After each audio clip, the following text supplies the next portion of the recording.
Hello, boys and girls. It is Miss Tolly, and I am back with Chapter 7 of The Chocolate Touch.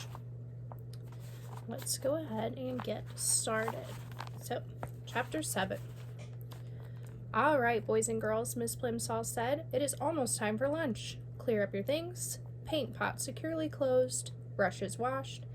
Paintings unpinned and laid out to dry. Drawing board stacked against the wall. Ah, there's the bell. Front row first. Timothy leading, then Robin, in a single file, go.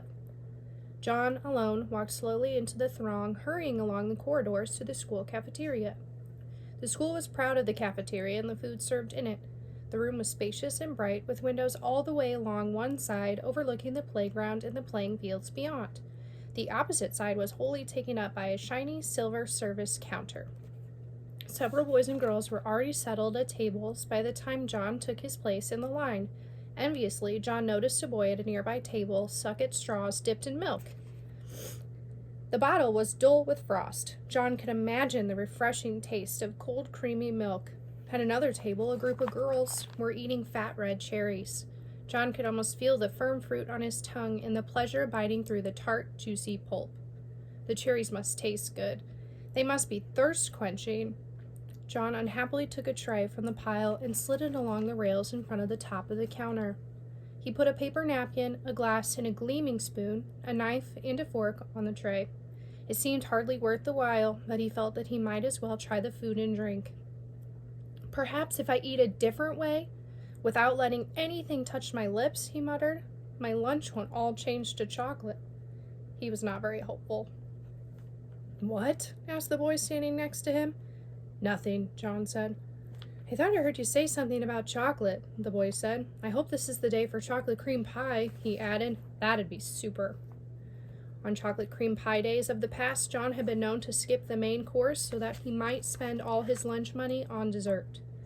The thought of 4 pieces of chocolate cream pie now suddenly made his stomach feel as though he were on a roller coaster, an uneasy, flibberty-gibberty sensation. John shuddered. Ugh, he commented, wrinkling up his nose. The other boy shrugged his shoulders and started to choose his meal. John took a plate of cold chicken and ham, potato crisps, and a crisp, moist lettuce and tomato salad. The white of the chicken, the pink of the ham, the gold of the potatoes, the pale green of the lettuce, and the red of the tomato looked delicious.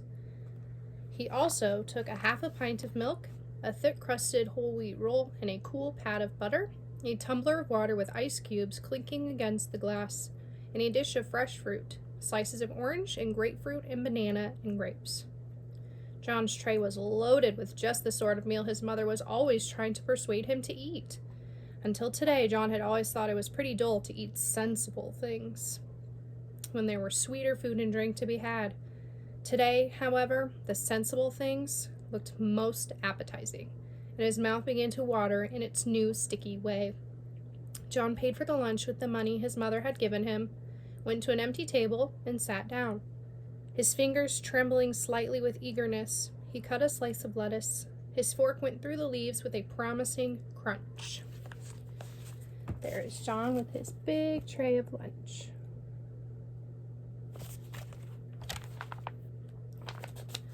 He struck the prongs of the fork into a mouth-sized piece of lettuce and carefully inserted it into his mouth. The lettuce didn't touch his wide-stretched lips. John's teeth came together in crisp layers of sweet chocolate. He took a small piece of a potato chip, tilted back his head until he was looking straight up at the ceiling, and dropped the morsel straight down into his throat. He felt to go down in a sharp fragment of sweet chocolate.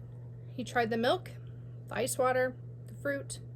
Every solid and liquid that he sampled was transformed as soon as it entered his mouth. Then he became aware of a shocking novelty that he hadn't noticed at breakfast. At the rim of each glass, there's a small semicircle of opaque brown. The bowl of his spoon and the prongs of his fork had become brown. As John watched, horrified, the areas of magic chocolate slowly spread until at last the glasses and cutlery were all solid chocolate. The trouble was unquestionably growing worse. John's scalp tightened with fear. What am I going to do? He asked himself miserably. Oh dear, what is going to happen to me? Leaving his tray of chocolate food and drink and utensils, John stumbled away from the cafeteria and out to the playground. And that, my friends, is the end of chapter 7. I will be back tomorrow reading chapter 8. Have a great day, guys.